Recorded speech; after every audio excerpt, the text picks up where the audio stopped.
Welcome back for another OG Show Live. Mr. Randall, how you doing? What's up, everybody? Welcome back to The Reel Down. Welcome back to another episode of Bass Fishing for News. Hi, boys and girls. Welcome to once again the Bass Kayak Adventures. Brother, this is the final cast. Another segment of Chasing the Tide, your saltwater connection on the paddle fin. Welcome back, everyone. Another episode of Feather and Fur. Your host, Brad. Welcome back to the Mindset Podcast. I'm your host, Crystal. Hey, welcome back to Off the Water. Happy Susie Q here with Adventures of Outdoor Woman podcast. Hey guys, welcome to the Rusty Hook Kayak Fishing Podcast. We're brought to you by Pelican, built tough for all situations. Go to pelican.com. Eastport Marina on the beautiful shores of Dale Hollow Lake. For all your lodging, kayaking, go to eastport.info. Yak Gadget for all your fine kayak fishing accessory needs. Go to yakgadget.com.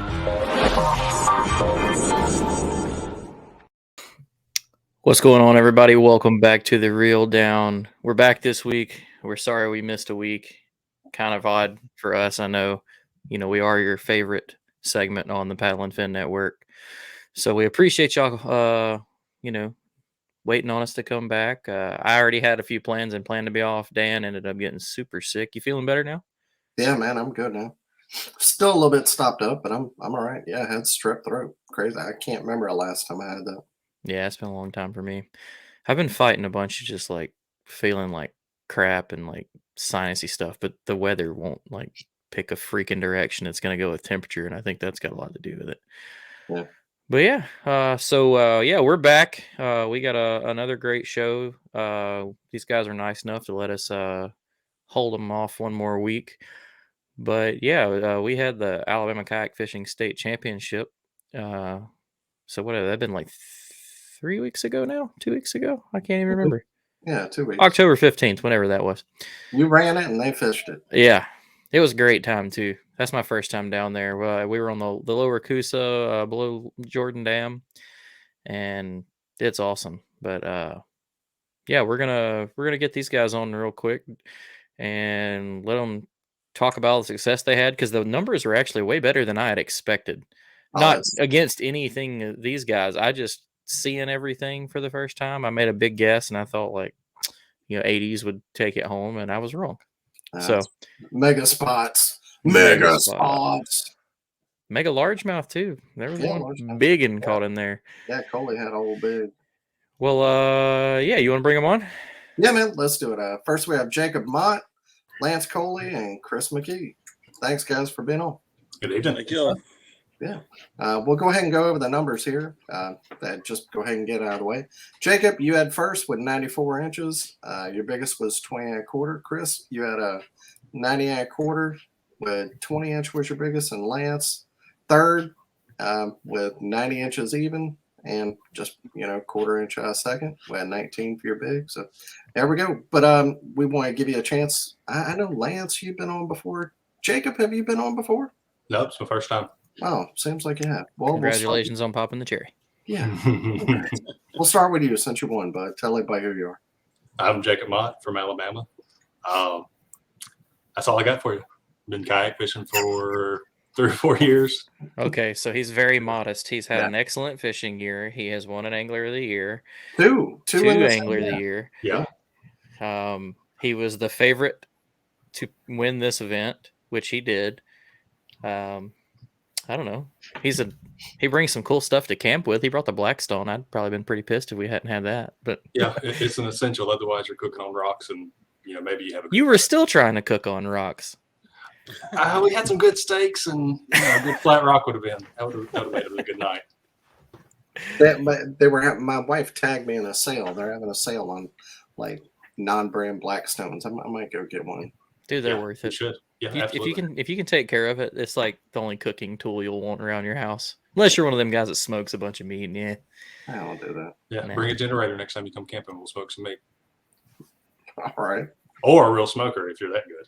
No, I'm not. These guys, we're laughing about it. Like, I wasn't expecting to pull up to like a base camp, because that's what that was. They had a quiet run generator, the Blackstone. Like, we could have a refrigerator out there, and it'd have been like perfect kitchen. And do you consider yourself in the gang group? Yeah. Well, he's a part of the Alabama gang guys. So I'll say I don't understand where the gang came from, but as the group, absolutely. yeah. Isn't that like an Animaniacs thing? I don't know if it's that or trap music or what. Okay, so for where I grew up in Alabama, I don't know. gang is a totally different direction. Correct. And I would not be saying that in certain parts of the state. So just tread lightly. I thought it was like Theo Vaughn. He's been saying in his podcast, gang. Ah. Yeah. Yeah, I'm from Selma, so that's the exact same representation I see. All right. Lance, you've been on before, but tell everybody who you are. And you've won state multiple times, so I would have thought you would have been the favorite going into me. Well, I mean, Jacob's had a heck of a year, so oh yeah, absolutely. Momentum's a thing. But I'm Lance Coley. Been kayak fishing for probably 20 years, maybe now, at least 17 or 18. And fishing in Alabama with local clubs since 2017 or so. So, and you used to run around that river bassin circuit pretty hard, didn't you? Yeah, I ran around river bassin from 2010 to whenever it quit, like 2016 or so. Angler of the year. 2010 and 2015 Angler of the Year for river bassin. And so, he also has a service for tournament directors to outline maps to have inbounds. Like if you're a tournament director, Steve, AJ, Chad, anybody, if you want your map lined where you can just give people a map with hard boundaries, Lance is your guy. I've seen it. He is excellent at it. So you could be very relevant in all the current discussions in the kayaking world right now. Dude, he literally did one for Logan Martin, showed us. Can you not to get off track, but can you explain the map that you did? I actually did it several months ago. It might have been last winter. I just was off season, I think, and I just was pondering different things. Like a lot of the gray area stuff could go away if we had a hard line map. Yeah. Without the difficulty of naming every launch, you could at least say, okay, here's your water. So you could use whatever metric you want to, but I just basically took 60 feet, which is the width of a creek bed.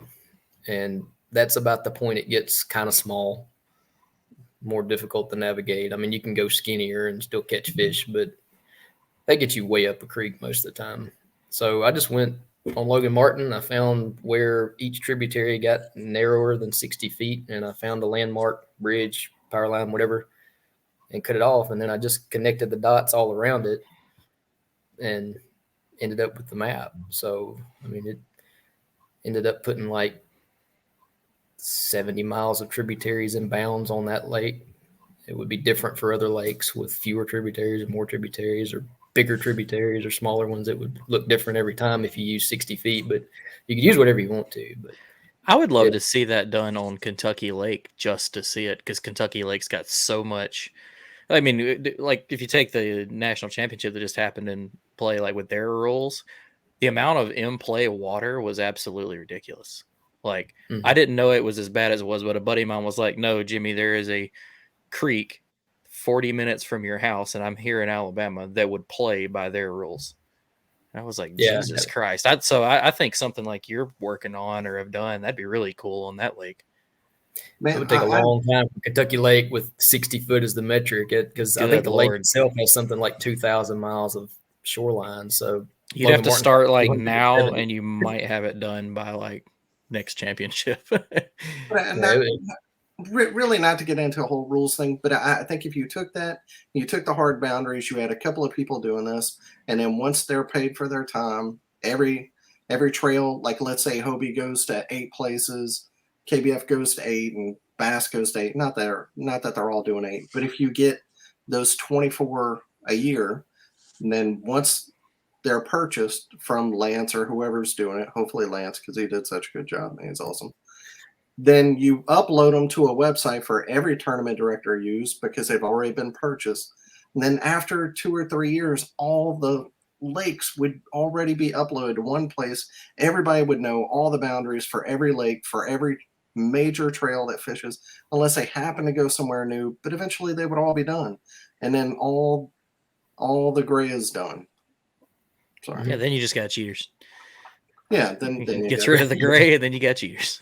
Right. I mean, you could even do it per trail. I mean, you could have a Hobie map and a bass map for the same lake, you know, if they wanted to do things differently.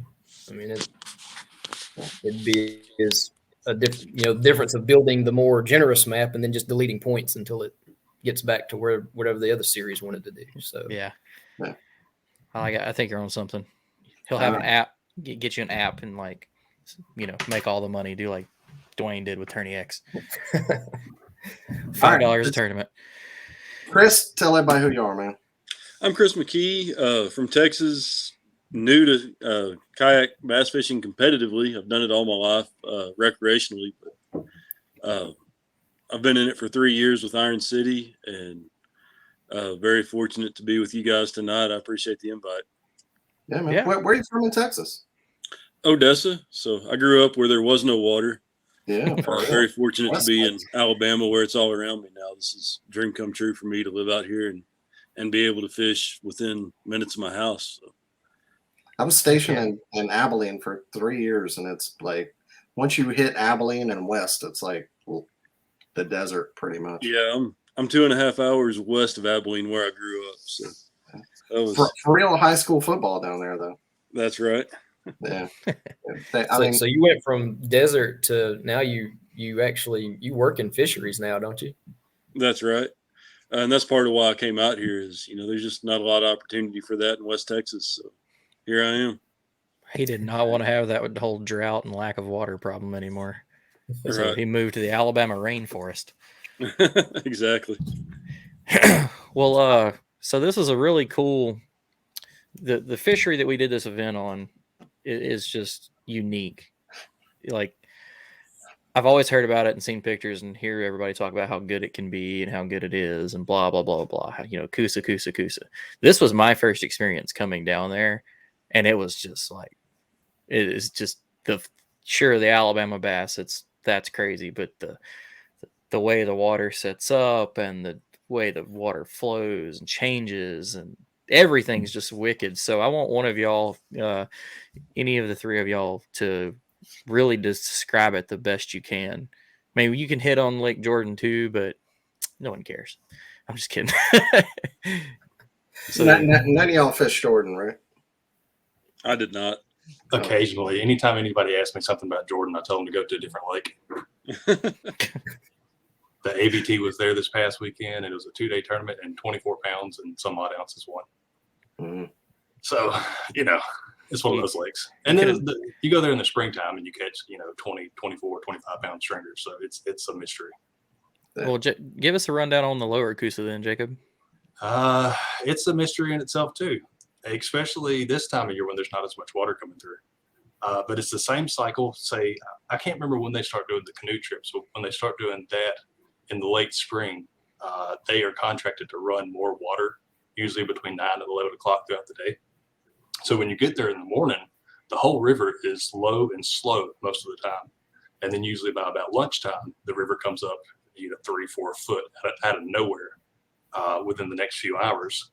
So most river fishermen, they think to themselves, the water's coming up, the fish are going to come up with it.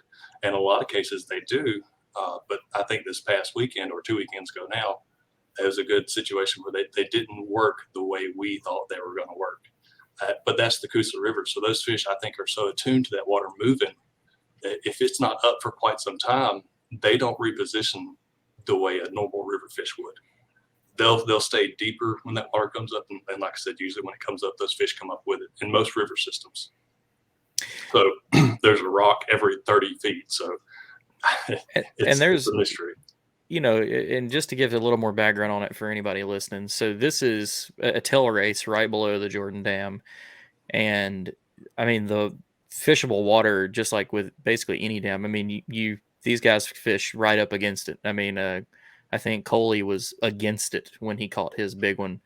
But it's like he said, it does have a lot of recreational float, and if you look it up, a lot of the information you find is about whitewater, because I think he goes up to a class 3, doesn't it? Doesn't Moccasin considered a 3? I think Moccasin Gap's class 3. Yeah. At full flow anyway. Right. So it's, just to give you an idea, this place is probably at a good stretch, maybe 100 yards across at best. And the whole float that basically all these guys did it's what, less than 7 miles from the dam total? Right around. I mean, guys could go past that, but I'm pretty sure these 3 guys are all in the same general area. So lots of it's very different. So it's kind of deep when you start. Lots of outlying rocks and current breaks, and then it's like boom, your first real set of rapids, and then it'll be a little, when the water's down, then it'll be like low flat, paddling, and then boom, Moccasin Gap, and it's kind of crazy. It's like one side we had to get out and walk around that first day, but if you checked the other side, I had like a 4-foot drop in the middle of it, like crazy just set up. And I didn't get on the water the next day to see it with the water up, but Sam was our buddy Sam Cox was giving me a rundown of like places he showed me and was like, yeah, you remember that? Yeah, I was 3 feet underwater today. Yeah. Like the rocks you saw were completely gone. So it changes so much that it's crazy. I can't wait to go check it out again.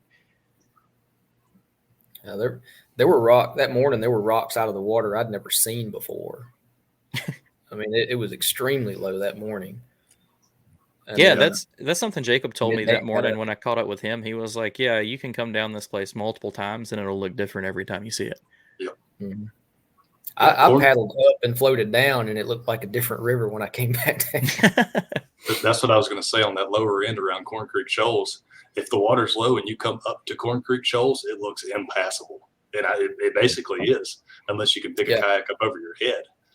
But when the water comes up, all of a sudden, I mean, it's still dangerous. Don't get me wrong, but getting over it with water up 3 or 4 foot you don't even know where you're at anymore. It's crazy. Well, so I know y'all two did. Chris, you've got previous experience on that stretch? I floated it 4 or 5 times before, and I went in September and pre-fished a little bit. We did the float from the dam down to Corn Creek in September, and found a few fish at the first shoal, first sign of flow below the dam. And so that's what I was focused on first thing in the morning. I paddled right down to the first area where there was noticeable flow and just waited for the sun to come up. And as soon as the sun got up about 6:30, they started biting. Heck yeah. Whenever so many people are launching and you're kind of all fishing, like what's your strategy whenever so many people are putting in the same spot and doing the same float? I didn't have one other than, I figured a lot of people would go up to the dam first. And so just to kind of avoid that, I went downstream first instead of paddling up to the dam, which I don't know if that was smart or not. A lot of people that went up to the dam got some big bites right off the bat. But, it worked out good for me. I found a little group of fish right off the bat at the beginning of the day. So, and I had it to myself for a good, 45 minutes. And you're doing it in a canoe, aren't you? Yes, sir. Yeah. Damn.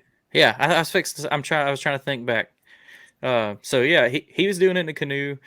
But a good point about all that is like, there is a lot of people doing the same area, but honestly, you can fish it so many different ways. That's something I saw just floating with 3 guys on top of each other. Like we were all targeting in a different way. Oh yeah. I wasn't too worried about the pressure because there's so much water to fish there and there's so many different strategies. I mean, you're really not competing too much against fishing pressure because there are so many different routes to take. And there's probably, there's got to be so many fish in that area that no matter what you're doing, you're putting your lure in front of fish. So it's just a matter of who's going to get them to bite. For sure. Mm-hmm. So we did a little bit of an off limits time period before, just because we, the bunch of the directors, for anybody that missed it, I'm the one that threw this event together. A bunch of the directors that got together of the local clubs and had, asked, should we put it off limits because so many people are coming from out of town. Do we really want them beat up the river all week? So we decided to basically cut it off the week before and then give everybody 2 pre-fishing days and, then the 1 tournament day. How do y'all, I just want to know y'all's opinions on that since y'all did it. Do you prefer an off limits? Do you care if it's off limits? Did you like it, dislike it? Anybody that wants to say? I rarely pre-fish, so it didn't bother me at it anyway. I like limiting it though, just from especially when the water is that restricted, small of an area. I think it limits the pressure. It results in bigger bags on tournament day. For sure. Lance shows up and cashes checks. Yeah, I think I would have liked to have had the weekend before to pre-fish, and then having multiple days as off-limit time, leading up to official practice time. But it worked out. I was still able to get there 2 weekends before. Anybody saying I can't go fishing. Well, I apologize. But that's good. I'm not against that. I was there the night before. I would have liked to fish till the evening just to be able to fish a little bit longer. But for tournament reasons, I understand you don't want it getting beat up too bad. Yeah, it is. That little stretch is small, so I could see where it would really get hammered before the tournament, and that would take the fun away from a lot of people coming in. I generally don't pre-fish, so it was nice for me to get up there the day before and kind of see how the fish were reacting to different baits as we went along. I was kind of unsure when I made the decision because it's like, yeah, I understand, but I understand both sides of it. I felt better about doing it when we were coming in on Friday. Like everybody I knew that had went to the lake was getting the last 3 hours in on the river, and I was like, geez, the lake must suck that bad.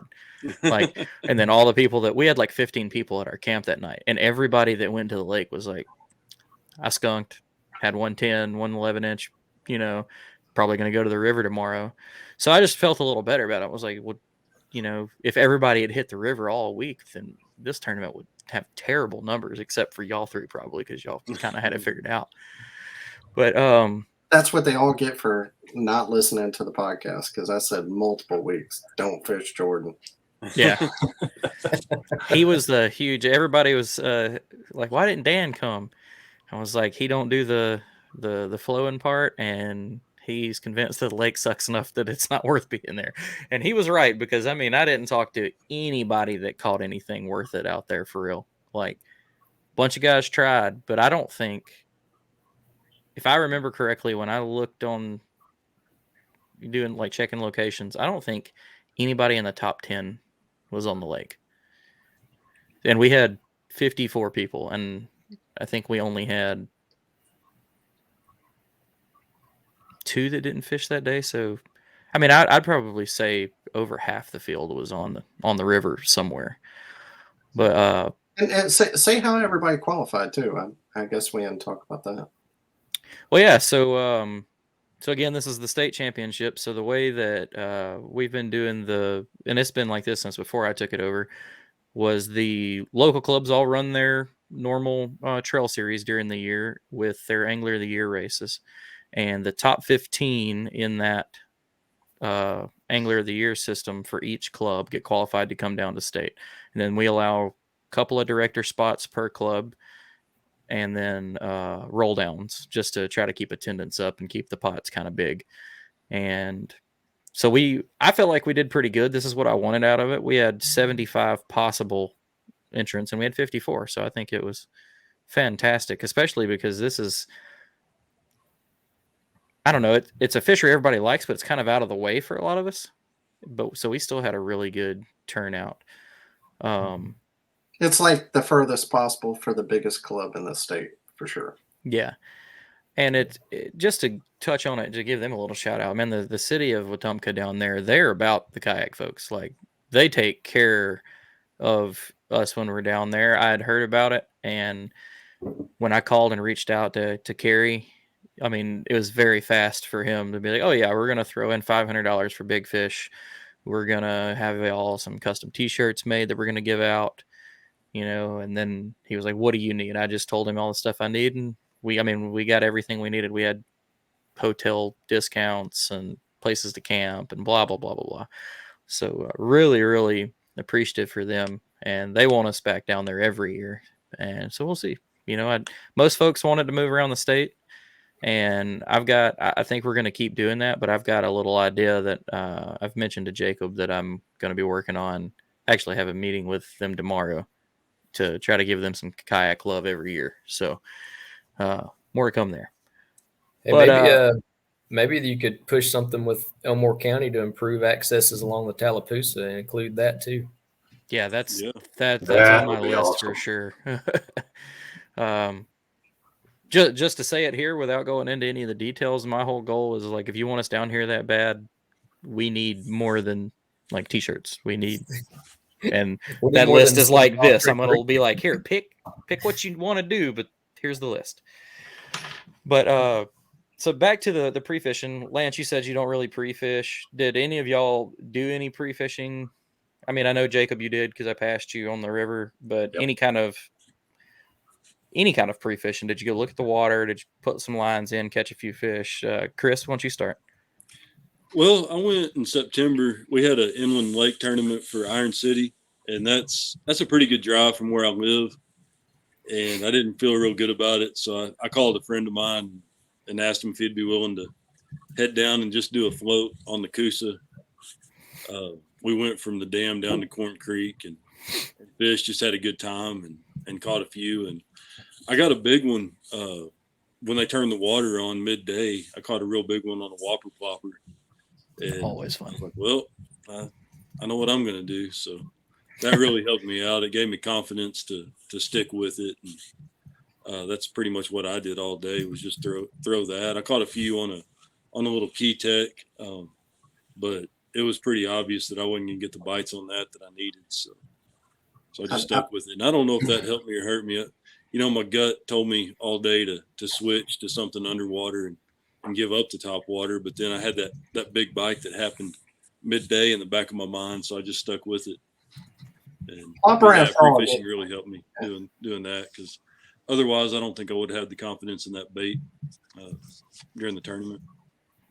Those two baits, as soon as you get a bite, it's like, screw everything else, I'm throwing this. Like, I don't understand why when I go fishing and I'm going to somewhere that I'm going to throw a whopper plopper or a frog, I should not take any other rods. I'll have 10 rods with me and I won't touch. I mean, it could be one bluegill pop at that frog and the rest of that crap's going up, and this is what we're doing. Yeah. No bites or big bites, it doesn't matter. I'm gonna wear my shoulder out. But what about you, Lance? Did you go check anything out, or did you just fly blind? Or I mean, I got a pretty good amount of history on it, so I know where most of the historical hideouts are. Unfortunately, none of those had willing fish in them. I had to search, but I'm a junk fisherman at heart anyway. I got 9 rods, and everyone's got a different lure on it, and I throw what I feel is best at what's in front of me. I ended up catching my fish mid-channel on an A-rig and jerk baits, which is not really in my wheelhouse, but it just felt right at the time. I can't ever say that about a jerk like bait. What Jacob was saying earlier. I think the river had been so low, even when it came up, they were mid-channel. They didn't run to the bank. They didn't run shallow. They were in 10 feet of water out in the middle. I was not expecting you to say A-rig down there. I've never been. I've looked at it on the map. That's right when I put in the day before, and I was just like goofing off. I was like, my God, I wish I'd brought my A-rig rod right here. Because I feel like you could just smack them down there on that. Well, just for people thinking they're looking for juice or something. I mean, I've been down there a lot, and I've never caught them. I've tried it. Never caught them on an A-rig. Never caught them on a bull shed. Rarely catch them on a whopper plopper. Other people have had success. I've had my success on other lures, and usually, except for one little secret that I'm going to keep, a lot of times it's something different. I haven't had consistent success on any particular lure except for that one that I'm going to keep a secret. Headline, spinnerbait. He's trying to keep it secret because Jacob's sitting there. Actually, no, but he would tell me. Maybe not in front of everybody. Well, That's funny. So the Eric, I tried it in practice. I didn't get a bite, so I didn't take it. You didn't throw it where he threw it. yeah. I feel like that's the case with just about any lure that you guys are whacking them. I probably tried it and just wasn't throwing them in the right place. Had the right ideas. I really wish I could have fished that event with y'all though, because the taste that I got the day before was like, oh yeah, it's a lot of fun. Oh man, it was. And then I felt bad because I hooked fish floating with guys that were fishing the tournament. So then I kind of like took it easy, and I got to go back down there. It's so sick. But Jacob, what did you? If anybody's coming to Alabama, like out of state, and they want to catch their PB spot Alabama bass, is there anywhere else better in the state to go than there? I can tell you. I can now. I can tell you two places, but I cannot tell you two places because those two places shall not be mentioned. Yeah. But I would say that the best place I'm willing to divulge. Just go to Wetumpka.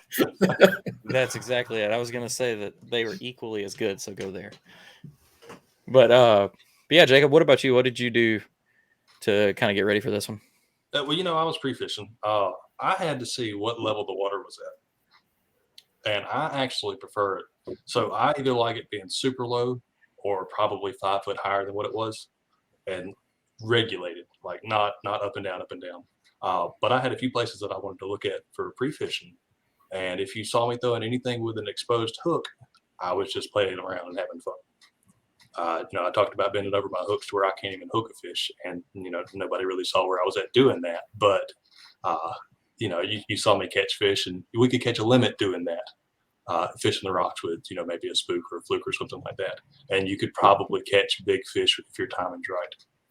But anyway, I saw what I wanted to see, and then we went down there 2 weekends before, and I had just as good of a day as I did that Saturday of the tournament.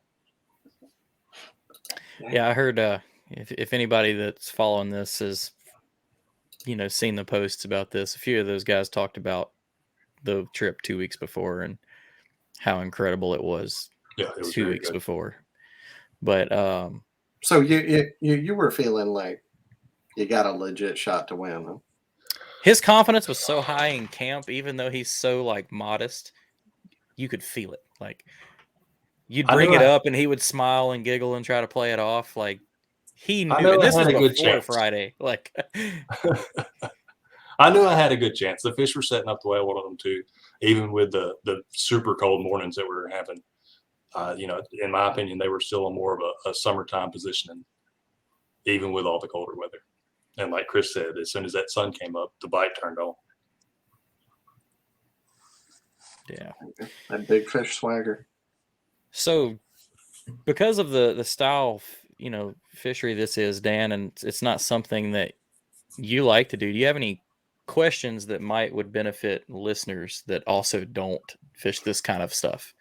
Yeah, I wouldn't think one of you, Lance, you said you brought 9 rods, 11 rods, however. Like 9 or 7 made it in the boat. Yeah, 7 rods. Like I would have think, but because I haven't fished it before, I would have thought it would have been like, whenever you talk class 3, that might be one little section. But I'm thinking 4 rods, paddle kayak. Is that like everything's strapped down? I'm ready to turtle. Is that kind of how it is, or is it? It sounds like if you have that many rods, like it's not. I can say that's how a lot of people treat it, though. You saw down there. Yeah. It's all about boat control and knowing what you're doing, being confident, but not cocky. Amen. There's a fine line there. I think a lot of people get in trouble because they're either too cocky or they're not confident enough. A lot of that current stuff, you just got to attack it. Yeah, you got to know what you're doing. You got to move it. If you don't and you get pinned sideways, it's over. You're going to turn it. Almost. So it's experience. That's all it is. I was in my Commander 120, which is an open boat. Chris is in a canoe. I wouldn't recommend that to a newbie. I'd say get something that's going to float on its own right. Because I even coming back down, I ran one of the shoals coming back down, and I took about 10 gallons of water. But I mean, I'm used to that. It didn't really phase me. I just paddled it over to the bank, and I got a hand bilge pump, and I dumped it out, and I kept going. But if you're not used to it, you either got to get confidence running smaller stuff, or just limit your damage by taking fewer rods, or just portage around the stuff that looks scary to you. So I would say that what he said on confidence is key. So I've got experience doing skinny moving water. I've never seen, I mean, I've floated some of my creeks when they're, 4 foot high. And we're talking about creeks that might only be 8-10 inches deep, but running and have zero thought in my mind. I know where everything is. I know how to take this and know what to look for. It was completely different there, and actually took my confidence from me, because we went down a few of the first shoals and it wasn't that bad. I mean, it was a lot, different than what I was used to, but we stopped and looked at Moccasin Gap, because I had told myself on the way down there, I was like, I'm going to run Moccasin Gap. I mean, I ain't afraid to bust this boat in half. I'll just put some of the rods on the bank and go for it. And I stopped and walked to the top of that rock face and looked down and was like, nope, I think I'll take a rain check. We'll come back. I'll gain a little more confidence. And it's a lot different for guys that have experience in the creeks and the smaller moving waters. Like Sam helped me out in some of it. My thought on my path was completely wrong to how you treat this stuff. Like, you aiming at the white water, and a big thing down there is everything's the same color. The water, the boulders, everything blends in. So I almost went over on my first one. I thought I was done, and I like to come out of one and then spin around just because it feels cool. And I spun around and broadside a rock, and just because I didn't see it. And if I got lucky and the boat slid over the top of it, but I could have easily just smacked it and flipped myself out. I mean, Evan Turner turtled on Moccasin, and I think he lost 2 rods, lost half his gear he brought with him. He had a bad day. He hit that one head on, though. It was almost intentional. I know he didn't mean to flip out of it, but did you see it? No, it was described to me though. But he went through Moccasin Gap in his kayak. Most people go around it. He went through it, and he was in a vibe like yellowfin, and he went hard. but something for you, Dan, just because you're like you said, you're thinking paddle only kayak, smaller and stuff like that. Jacob and Sam are doing it in pursuits, new canoe pursuits, 13.5 foot, and Jacob had his pedals on. Yep. Blew my mind when I saw him pedaling around all this stuff. But if I smash a rock, I smash a rock. Yeah, but the pivot drive on the new canoe, that really is I guess the Jackson flex drive too, but a drive that's actually going to kick up and kick all the way. And not, Hobie Fin, they kick up, but you can still bend a mast. The pivot drive, that would be if you're going to do one, that would be a great one to use. Yeah. I didn't get to see Jacob go up any big of the rapids, but watching how easily he was able to move against current, having used a Hobie, the 12 will not go against current like that was. I mean, he was, as easily as he was going downstream, he was going upstream just effortlessly.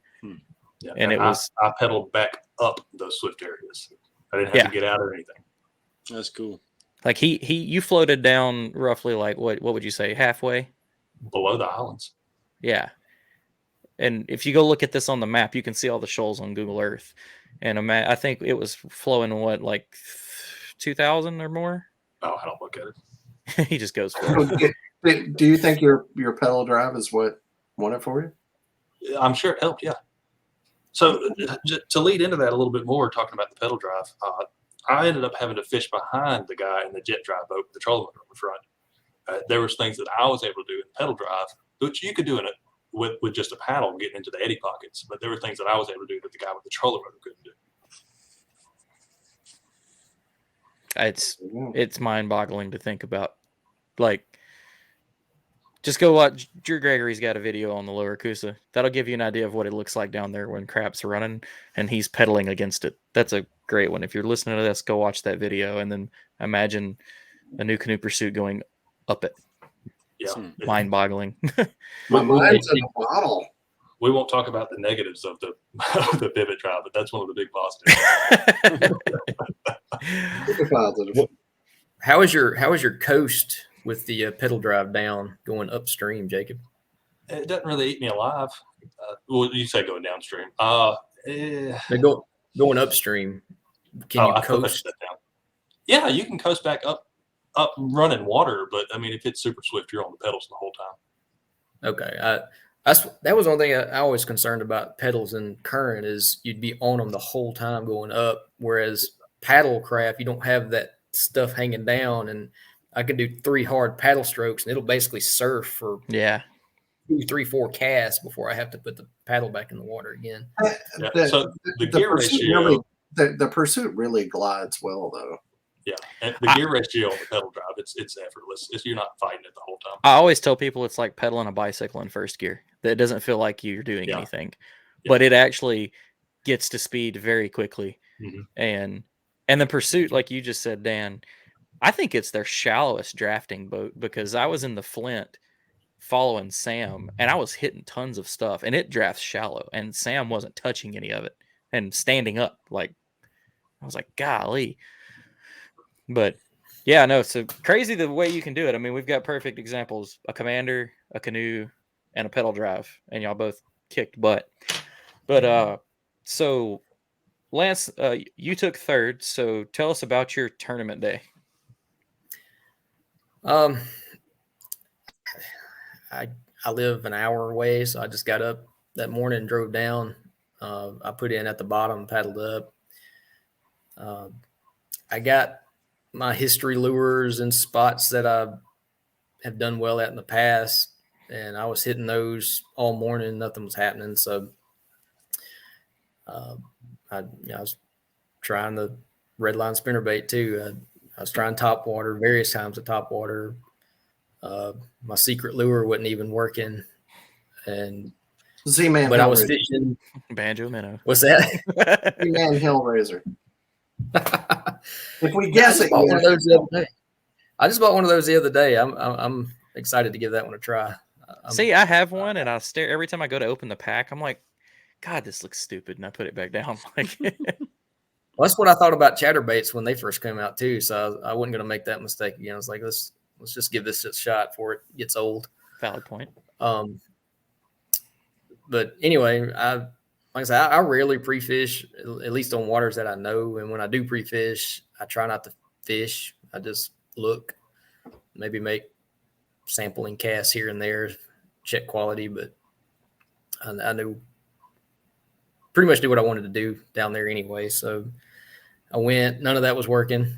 And so about 10 o'clock, I just had to sit back and think of what everything I'd done, which was basically beat all the bank eddies, fishing the lures that I've traditionally used down there, and said, well, I need to just do something completely different.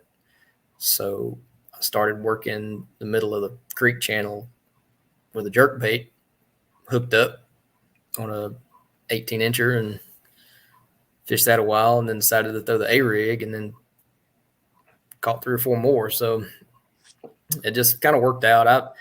With the weather and the amount of people fishing, I was kind of anticipating high 80s winning it. I was wrong because I didn't feel comfortable with 90 inches after seeing Chris and Jacob, what they had coming, but I was surprised. I was honestly surprised it was 94 inches won it, but that was a heck of a stringer, Jacob. It was interesting to be judging it and watching, so it was, I can't remember who was leading, and it might even been you, Lance. I think it was you, because I had made a comment to somebody. I was like, damn, he's going to win my second state tournament in a row. And as soon as I shut the leaderboard off, Jacob posts a picture to Tourney X to judge. And I was like, damn, sandbagger. And he was like, no, that's when I caught it. I promise. But it was close. I thought for sure, because I thought high 80s, and seeing where you were at, Lance, I was like, this is probably going to fall in line. And then the pictures started coming in, everything was getting better. That was my concern too, is if when they started generating water around 11:30 or 12 or so, I was like, somebody's going to bust a big one. And turns out those two guys both busted big ones. So and I couldn't find, like I said, I found a school in the middle. I caught mine all in mostly the same area. I think they had pulled from their bank locations and all congregated in the middle, and that school fired up for me, and I couldn't get them to fire up again after that. So I had a 16-incher that I couldn't cull.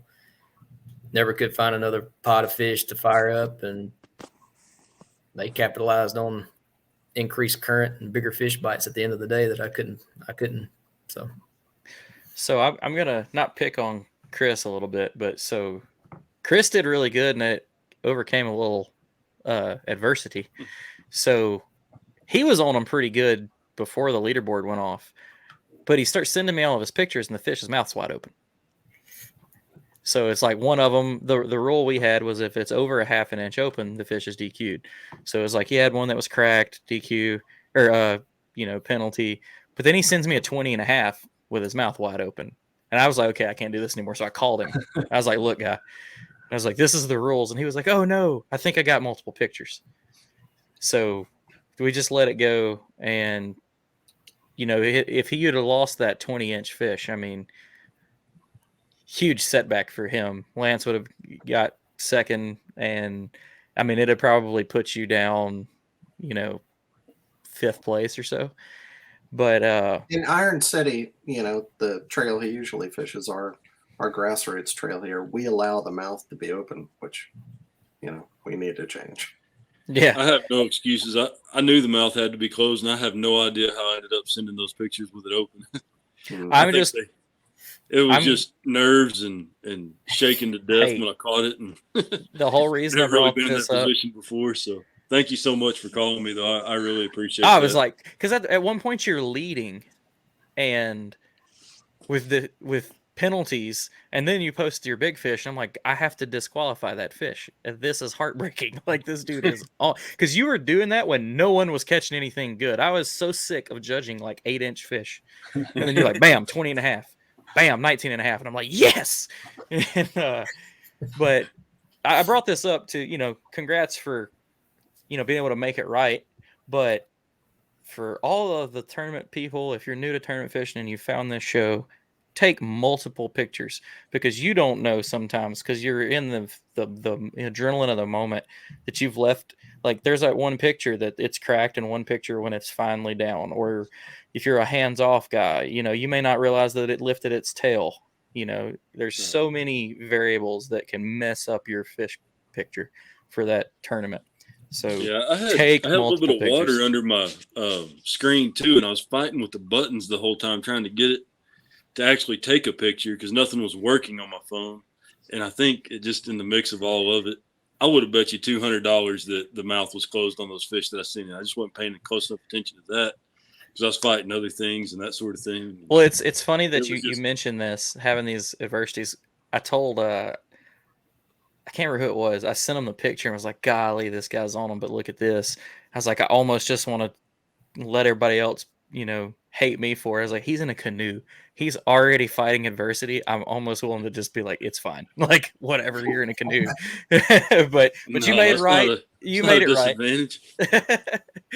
But because like his fish pictures, like the fish is like long ways in the canoe, and you can tell he's sitting in the boat kind of cockeyed trying to get. I was like, yeah, this dude's fighting it right now. But you've touched on your day. Tell us a little bit more about your tournament day. Just took them a little while to get started, and I hung around in the spot that I thought they were going to be, and they weren't there the first pass. Went through the second pass, and just kind of hung around waiting. And then 6:30, I got a 19.5, and then paddled back up, got a 15.5. Missed 3 or 4 more in that area, and realized that the top of the shoals were where they were going to be. So I just went down to the next shoal. And I think what I saw a lot of people doing wrong was they were paddling down the shoals and fishing the bottom when the fish were actually at the top of the shoals. So it was hard to get stopped in that fast water right before it goes over the rocks. But I think that's what most people were not doing that I was, that I could tell. Because I think I was probably one of about 50 people out there throwing a whopper plopper. But just getting stopped at the top of the shoals somehow, whether it was a rock, a log, anything that you could find to stop yourself on before it went over the top, was what I had success doing. And finally, the second to last big fish I caught, kind of a side channel close to the bank. I remember thinking there was just a lot of complex. There was rock, there was logs, there's an eddy right before it went over a shoal. It was just really complex area. And I threw the cast that I had, the most confidence in for the whole day. Just had the canoe up against a log, sitting still, and 20 and a half hit it right there. And that was just unbelievable for me. That was the highlight of my day. And I was praying the whole time that thing got to the boat, because I didn't think I could get it in. It was his highlight, and then I broke his heart like 10 minutes later. Yeah, I was like, oh no, its mouth was open. So I got that one in, and then went down a little further and saw one hit in the middle of a big run, maybe 3 foot deep out in the middle, and casted to it. One hit it and missed it, casted back and got an 18 and a half, and then missed one more that was a real good one. And that was the last bite I got. I think that was maybe, there it is. Oh gosh, 9:30, 9:45. And when the standings went off, I was down by an inch to Lance, and I think I upgraded maybe an inch and a quarter on a 16 and a half incher that I caught probably maybe 30, 45 minutes to go in the tournament.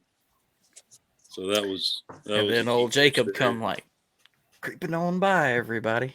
It was just in an eddy next to the bank with a little bit of flow. But mostly I was focusing on areas right before it went over the rocks at the top of the shoals, and then anywhere where the current hit the bank as well was where I was getting bites.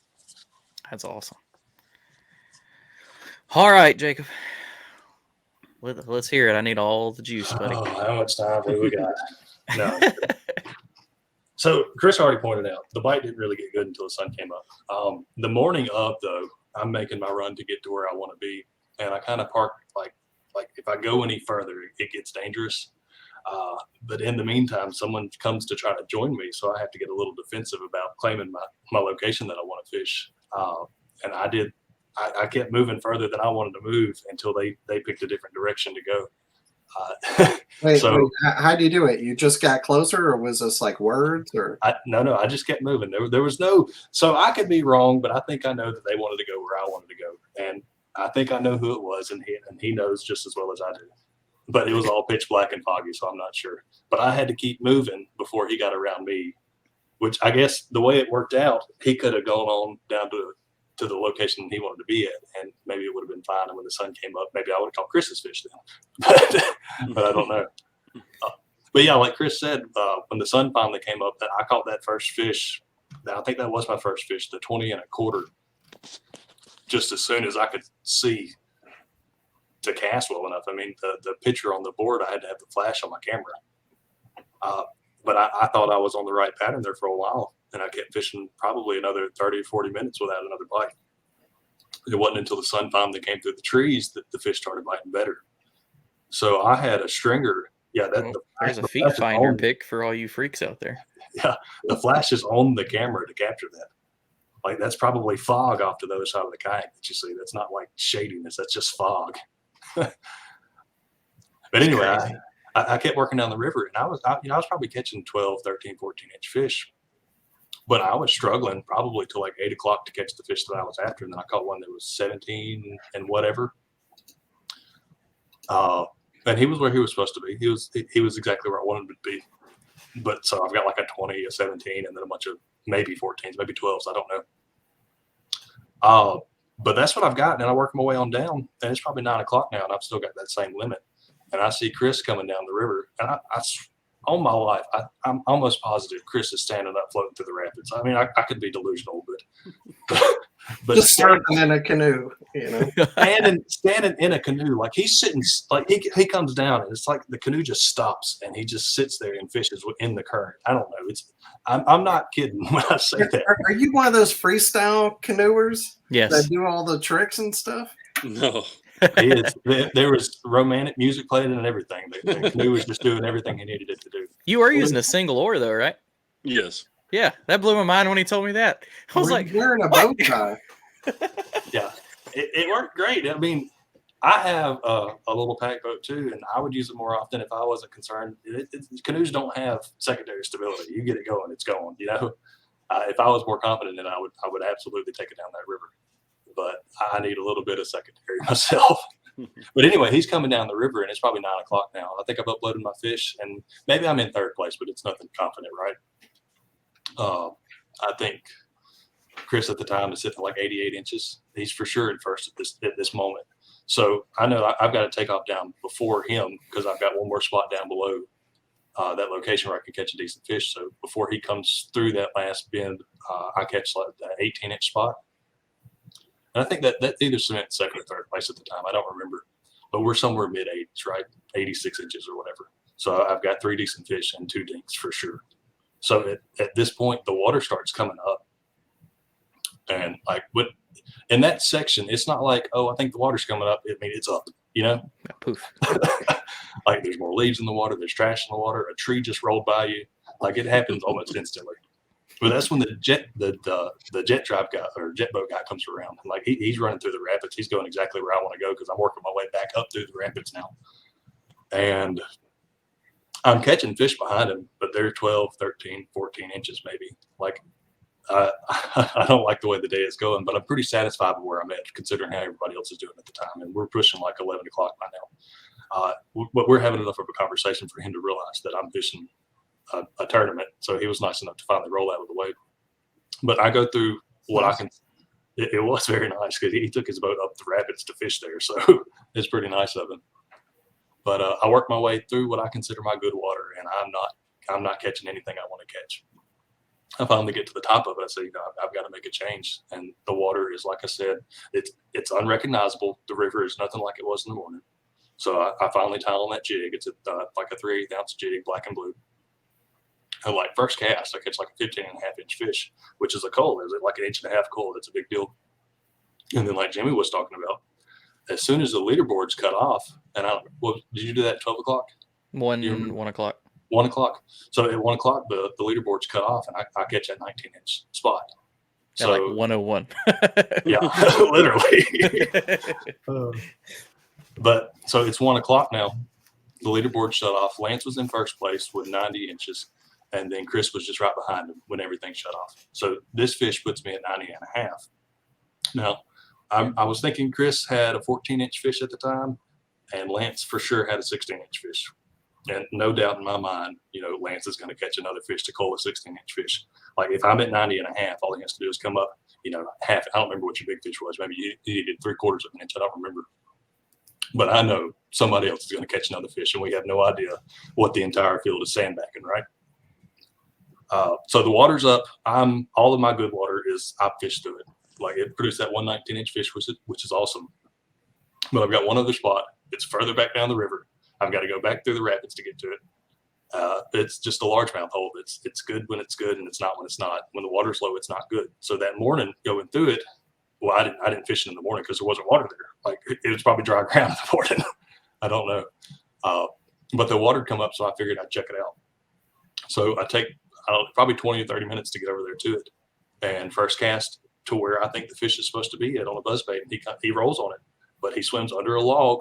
He comes, how can I explain this? I'm coming this way with the buzzbait. He catches it, comes back under a log, and now he's coming to me, but the line's getting tight, and he pops off like he was never there. And like that's one of those locations, especially with river fishing, there's big fish there. Like this is one of those locations you're going to catch a big fish if he's there. It's never a little fish. If you get bit there, it's a big fish. You know what I mean? So we probably got 45 minutes left in the day now until the tournament's over. So I just go piddle for a while. And I think I catch a little spot. I think I catch a little largemouth. But I come back, and I think it's 20 minutes left in the tournament now. And I flipped the jig over into that little pocket where he's supposed to be at. And sure enough, he's there. And I set the hook on him, and he does the exact same thing. He runs under that log towards me. And I still had that jig tied on. That line is frayed on those first couple of feet. But I released the spool on the reel on the bait caster, and he comes, like I said, he continued. He's underneath the kayak. I'm fishing out here. He's under here. But I let the line go, and then I just slowly start pulling on it. And he comes to me. He comes over the log and right to me like he's supposed to. Like I told him to, but he didn't listen the first time. But Jacob's pet fish down there. But that was that 19-inch largemouth, and that's what gave me 94 inches. And I wasn't confident with that.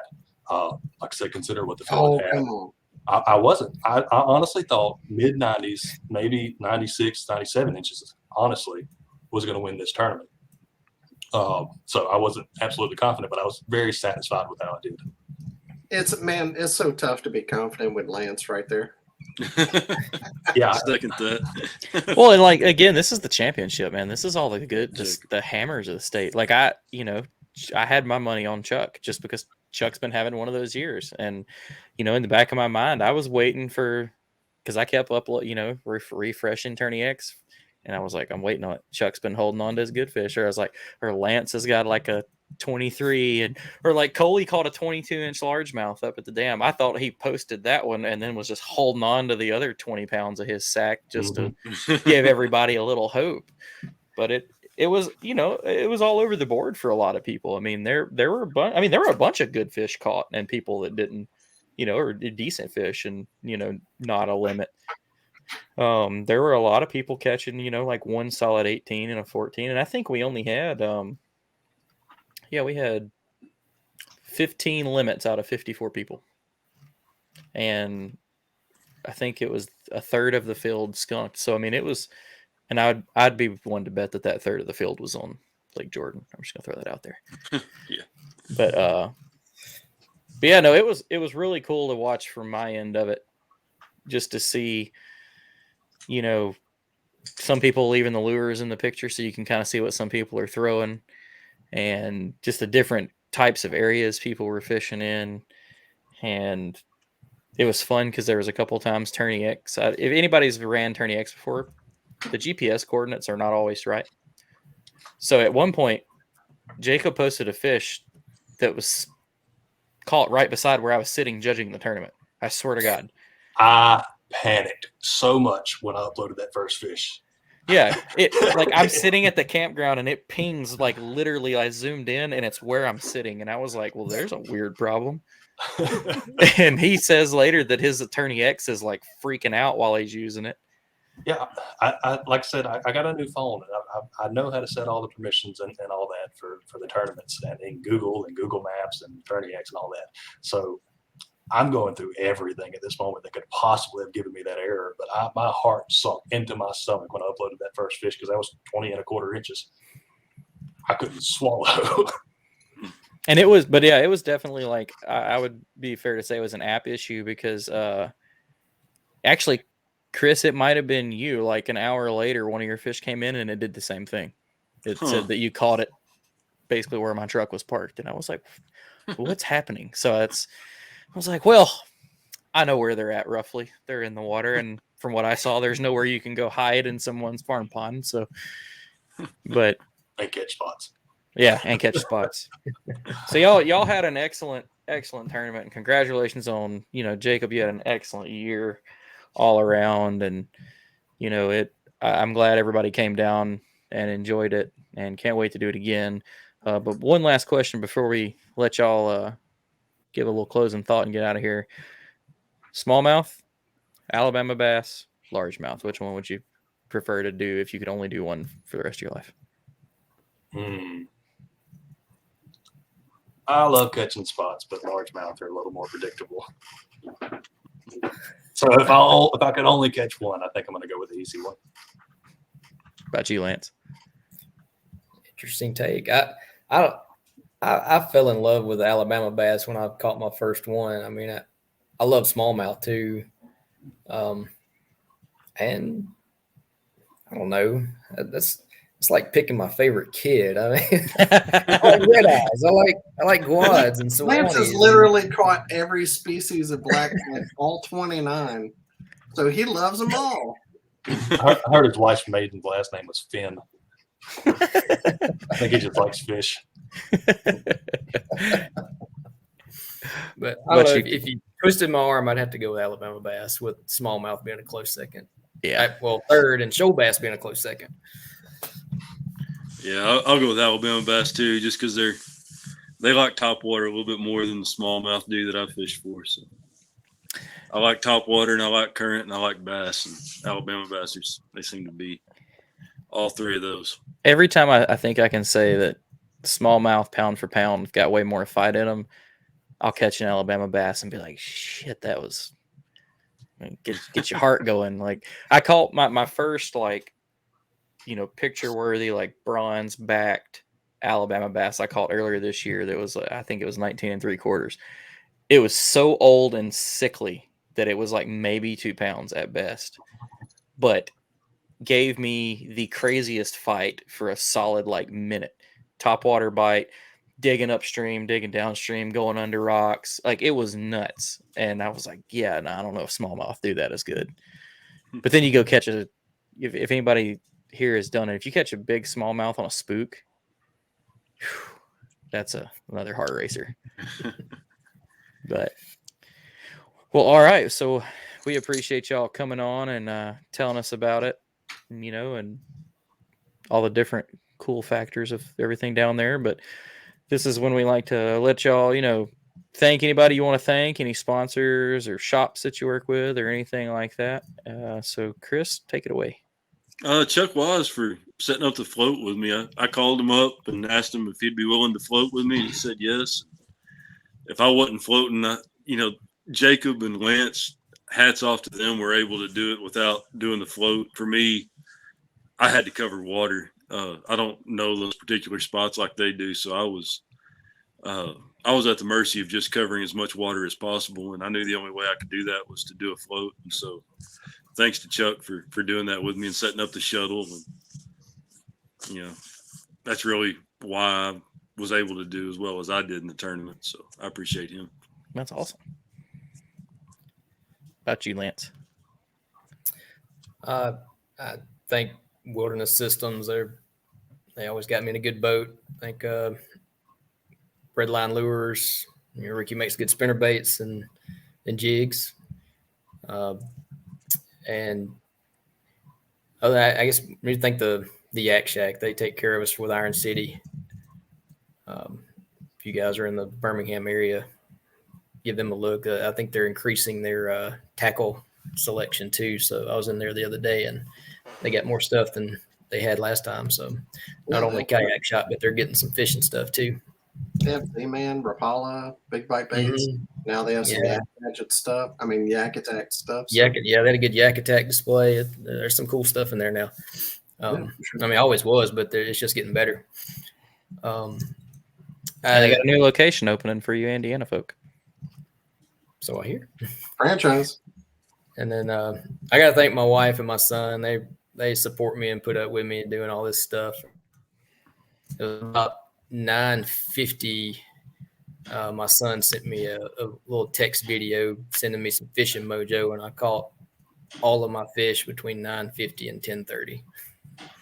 That's awesome. That's pretty cool. Well, all right, Jacob. Right.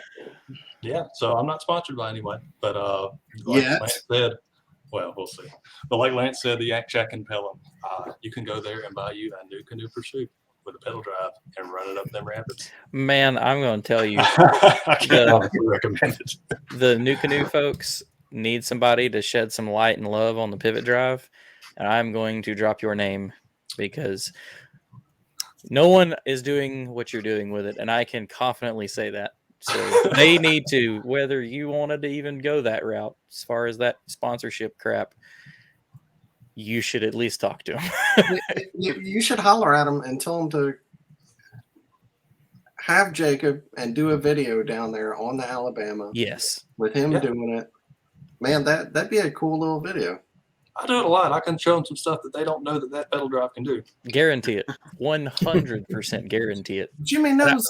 I would like just to be there, just to be like, I told you. Like, look. All the people that'll cringe when that pedal drive starts grinding in the rocks, and I'm just still fishing. No, that's one thing. I don't know it's different about like the prop that they use in that thing. You can't mess that thing up. I've been very impressed. I thought I was going to snap it off plenty of times. Yeah.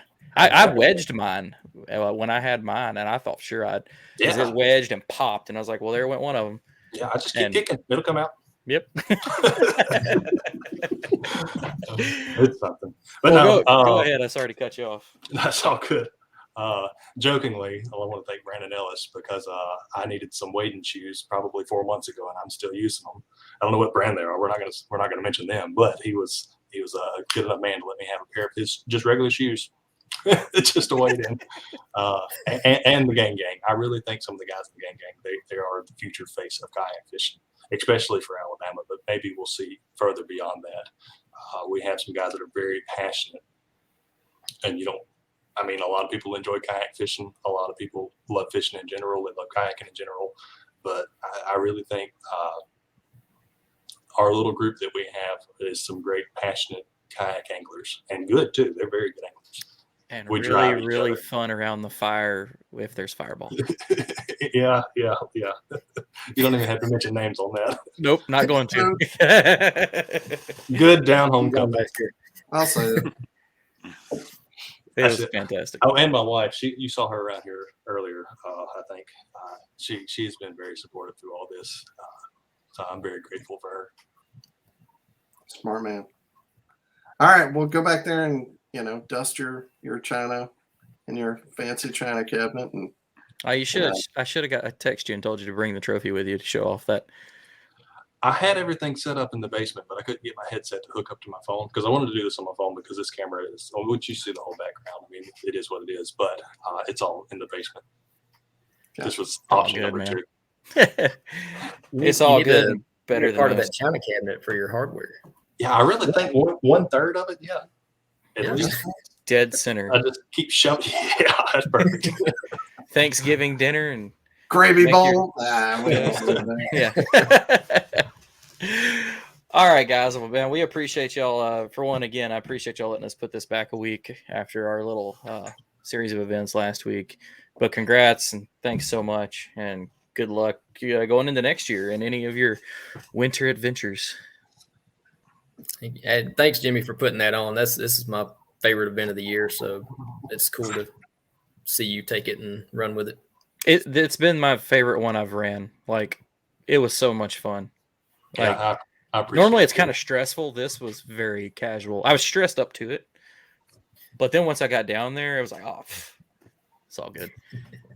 I don't know how everything worked out for Smith last year. I had COVID, so to come back this year and really get to enjoy everybody's company, that's my favorite part, honestly.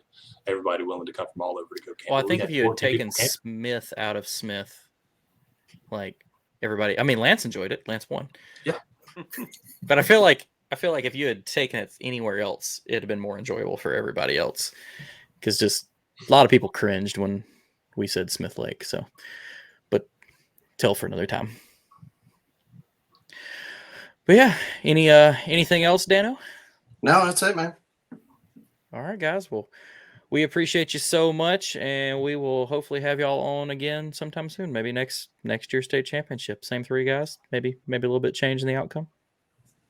Well, we'll see where it's at. All right. Later, guys. All right. See y'all. All right, thank you. Thanks. All right. Any tournaments? Right. Got a few. Oh, so first off, we're going to go ahead and hit the big one. KBF National Championship. This one's going to take a second. So it was the KBF National Championship, Trail Series Championship, Challenge Series Championship. So quick way to put this is one person won all 3 of those. Congrats to Russ Snyders for a clean sweep of the Trail Series, Challenge Series, and National Championship. Took home around $50,000. So killer there. So National Championship overall, Russ first place, 282 inches across the 3 days. Eric Jackson 259 for second place. and Cody Milton at 248 3/4 for third. The Trail Series Championship was 2 days. Russ had 190 for 2 days. Cody was 20 inches or 19 3/4 inches back for second place with 170 1/4. And Mr. Drew Gregory at 166.5 just got cleared and is recrowned the winner of the Pickwick Bassmaster event. So congrats to him on that. We will have him on tomorrow, actually. So, the Challenge Series Championship, Russ had again 190 in that. Second place, Cody with 170 1/4, and third place, Drew Gregory. Congrats to Cody Milton for winning the KBF Angler of the Year. Derek Brundle for winning the Challenge Series Angler of the Year, and I cannot remember Gene Jensen's son's name, but he won the High School Angler of the Year with KBF. So congrats to all of those folks. Moving on to the other championship or other tournaments we had in the country. The Kickin' Bass for Troops Basstober event. They could only fish one of the 2 days that were allowed for the tournament. That is hard to put into words. 46 anglers, 5 fish limit. First place, Wilton Rogerson with 102 3/4. Big old bag. Second place, John Fuchs with 97.5. Third place, Brian Hoops with 87.5. Next up was the Queen City Kayak Bass Fishing event on. Happy birthday, Vinny! Hey, happy birthday, Vinny! Hmm. The event was on Jordan and Falls Lake. 69 anglers with their infamous 4 fish limit, which is awesome. First place, Adam Fillmore with 70 3/4. Second place, Justin Finger with 67 1/4.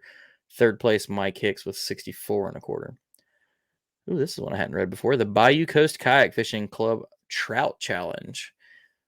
56 anglers, 5 fish limit. First place, Butch Ridgedale with 92 inches. Second place, Ryan Allman with 91 3/4. Third place, Douglas Menifee with 90 3/4.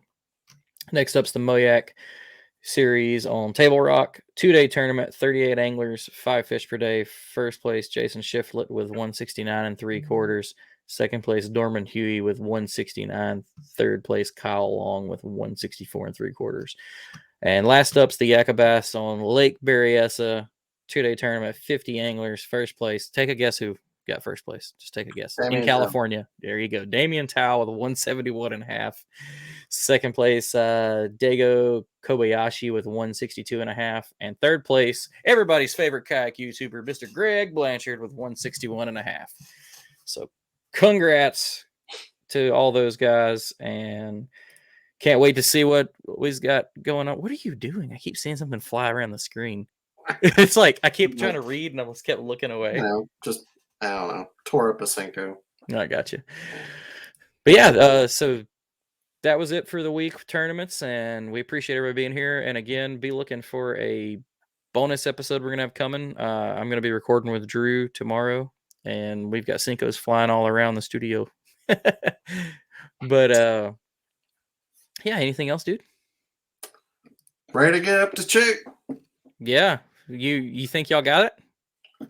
I don't know. We're going up against Maulers. It's Matt Conant, Kenwood, Derek Brundle, and I'm not sure who the fourth person they're bringing is, but yeah, it's going to be. Do y'all know who y'all are playing yet? Like, no, on y'all's team? We're bringing everyone. Everybody except for Dustin on the team is going. All seven of us, and whoever does, it'll be hard not to. Obviously, you're going to play Jordan. He's from there. He's won so many events there. So, I mean, really, it's like the other, 6 of us fighting for 3 spots. So, but I mean, really, because the guys in the KFL, they kind of, they do KFL tonight, and they were talking about last night that one of them said, "Oh, I wouldn't bring that many people because then you have people arguing over who's doing this." Well, the way we have our payout. We're either making 11,000 because we already got second, or we're making 32,000. I want the best person to fish, so I make more money no matter what. So, amen. Yeah, no arguing here. Yeah, so it's. I mean, and that's it's a team dynamic. I mean, that's what happens. You play your best players. I mean, it's just like any other sport. There's nothing to argue about. If you ain't got it, you don't got it this week. So support us elsewhere. Go get us pizza. Yeah, we've been a total team effort, and next man up all year, and I don't think it's going to be in conflict. It will be tough to say like who had the best practice and who deserves to go. How do y'all decide? Is it a vote? No, we haven't decided. No. I mean, me and Coley own the team, so it'll be me and him deciding. So, but yeah, we'll see. Well, you have Lance and Coley; they kind of overlap with a lot of creek stuff. Nick's big fish. He loves those big baits, and maybe he's had some good events. So Joe's fishing all week, so Joe he just stays out there on the water. He's been catching them, so and he knows the place so well. So yeah, so we'll see. Me, Chuck, and Coley and Lance are probably the ones fighting the most for the spots, and Nick, I guess. Yeah, we'll see. But either way, we got a cabin, and Saturday night I'm getting drunk either way, so we're going to have a good time. Getting paid either way. That's right. Well, good luck to you on that, sir. Thanks, man. Well, everybody, this has been another great episode of The Reel Down. We appreciate y'all so much, and we will see y'all next time. Peace. Thanks for tuning in to another killer episode here on Paddle and Fin. Be sure to drop a 5-star rating, a thumbs up, or smash that subscribe button on any platform you're listening in on. Be sure to check us out on Waypoint TV, waypointtv.com. Make sure you sign up for the Fantasy Kayak Fishing League at paddleandfin.com/fantasy. You can support this show through Patreon, patreon.com/paddleandfin. Don't forget to check out the website, paddleandfin.com. Catch us on YouTube. If you got a question, comment, or want to see a future guest on the show, be sure to email us at paddleandfin@gmail.com. Shout out to our show supporters, Yak Gadget. You can check out all the fine kayak accessories at yakgadget.com. Pelican Professional. For all your cases, coolers, and lighting needs, go to pelican.com. Rocktown Adventures. Your Midwest premier paddle sports destination. Go to rocktownadventures.com. Eastport Marina, the beautiful destination on Dale Hollow Lake. If you're looking for lodging, kayaks, kayak accessories, or anything fishing related on the beautiful Dale Hollow Lake, go to eastport.info. And Jigmasters Jigs. When in doubt, get the jig out. Go to jigmasters.com and fill your tackle boxes today.